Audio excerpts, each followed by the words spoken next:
We are here with Dr. Sarah MacArthur, the Director of Digital Health at NYU. How are you?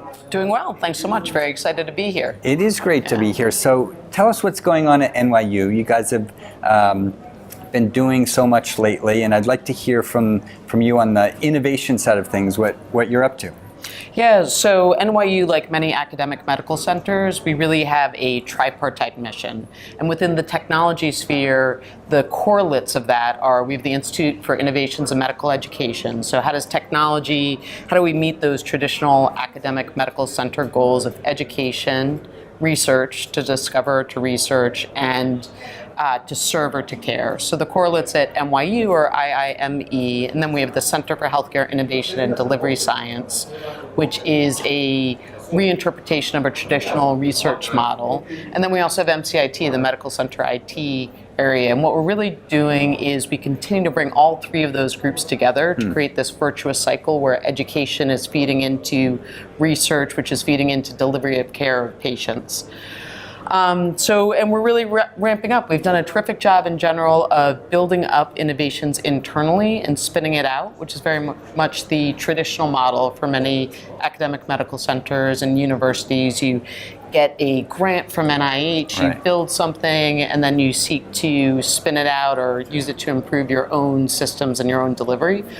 And what we're really stepping forward to do now is to partner and co-develop more with early stage companies and strategically sourcing those early stage companies such that we can help them take all of that energy and enthusiasm coming from the entrepreneur and the innovator community who think in ways outside of the ways that we think of in sometimes sclerotic thought processes we have about how to deliver care, and use that and channel it to align with our institutional goals. So are you seeing more clinicians themselves come through and start to be in these types of programs like yours? For years it was always just entrepreneurs. We're seeing a new trend of what we call doctorpreneurs. Yeah. So they may have started as clinicians or are still practicing, but now they're also building themselves. Yeah, it's a really interesting phenomenon because I think that there is a undoubtedly increasing interest amongst doctorpreneurs. Doctors are getting involved in this space. But what we most often see is that it's pretty challenging. Most people have sunk in a lot of time and effort, medical school, residency training, and to actually go out and be founders in this space. I think it was Rock Health's 2016 report, if you looked at the funded companies, only 2 of the founders were MDs, and those were both out of UPMC, which really has kind of a unique position nationally, being both a payer and a provider. So we see a lot of energy and a lot of enthusiasm, but we don't see as many people really going out and founding companies. Some do for sure, but the percentages are very low. So what we're looking to do is take advantage of that other slice, which is the combination of the enthusiastic subject matter expert, that doctor who wants to be a champion, who wants to engage, but isn't really going to quit their day job for the most part, and therefore won't make a founder who's suitable for VCs to fund.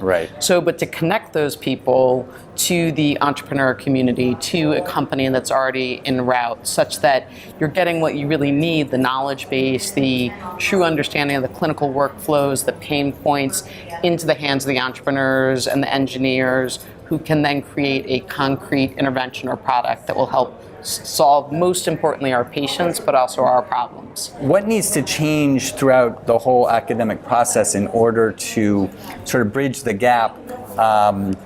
Because there are often different mindsets, different worlds that these different groups of people are coming from.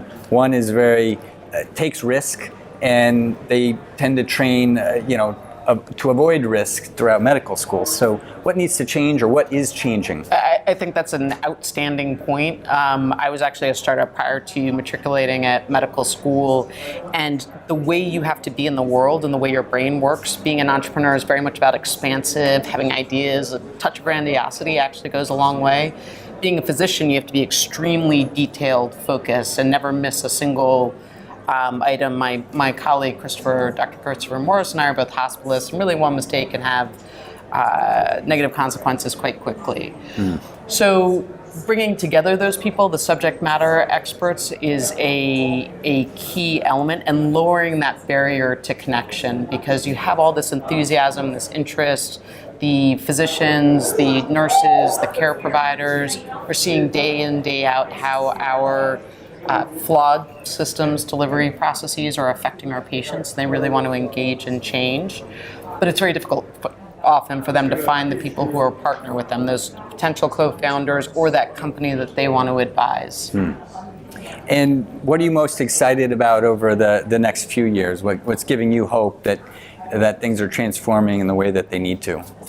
Yeah, I think that if you look at a number of institutions, including ours at NYU, there's been a real focus in the last couple of years on implementation of the EHRs, right? So it's been all about implementing the high tech, putting in the backbone, and we've done a tremendous amount of work on that in our system. Additionally, in our market, New York City, there's been an enormous amount of M&A activity, so you've really consolidated down to a few players.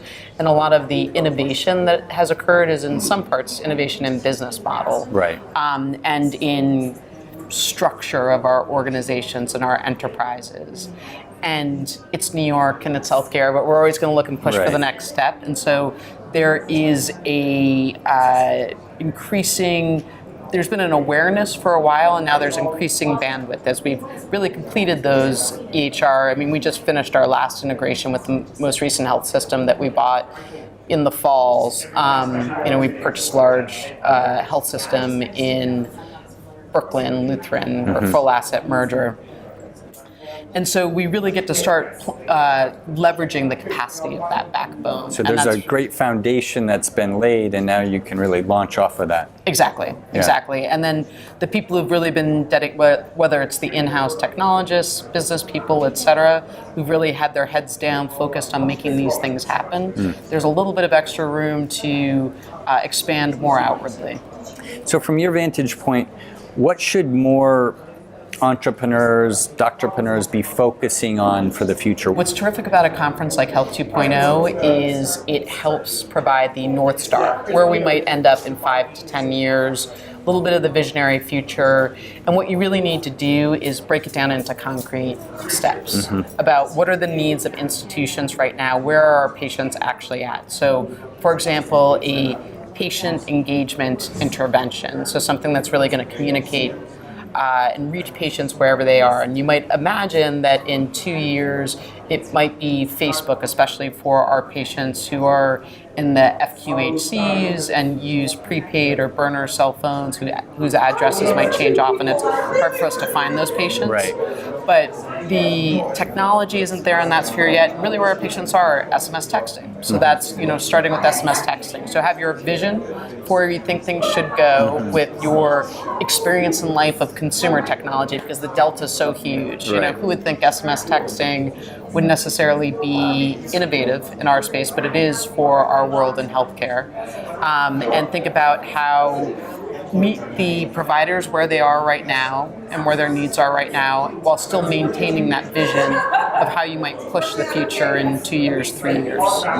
So advice for entrepreneurs, innovators, just getting started today. Words of wisdom. It's terrific to find your champion within a system. I'm very systems focused. So for the folks who are consumer focused and consumer tech, that's an entirely different space. Sure. But if you're trying to get into a health system and really just get started, I would start by looking at the past is the best predictor of the future. So find those health systems that have already done projects like this, because it indicates that there's a culture that's ready, willing, and open to start engaging in this way. And look for systems like, I know you guys have a terrific partnership with the University of Colorado. Right. So UC is obviously forward-looking, Cedars-Sinai is forward-looking, NYU is forward-looking. So look at those organizations that have already demonstrated that they're willing to work with early-stage innovators and really try to make stuff happen. Exactly, because you need the approval from the top leadership, and you need I think we already have the motivated boots on the ground people. Right. But you want that,